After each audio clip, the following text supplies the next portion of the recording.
Dessalines, son petit-neveu, Nissage Saget, est président d'Haïti. Ses arrière-petits-fils, Florville Hippolyte et Cincinnatus Lecomte, sont eux aussi présidents d'Haïti. Donc, alors qu'on nous parle de démocratie, nous, on se rend compte qu'en fait, il y a un rapport dynastique dans la façon dont le pouvoir politique est distribué, indépendamment de tout ce qu'on peut raconter. Ça veut dire que tu prends comme un Geffra, c'est le petit-fils de Boyer ou de Pétion, je ne sais plus.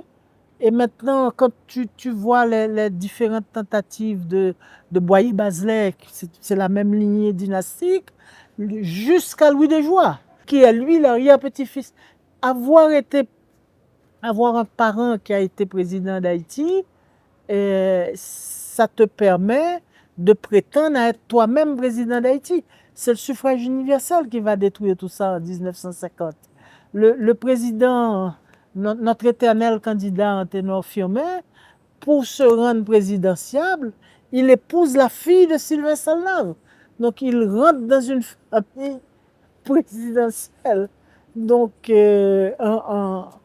en sous-estimant le poids des adversaires de Sylvain Salnave, qui était encore dans tous les couloirs du pouvoir au moment où il s'amène avec ses prétentions à la présidence.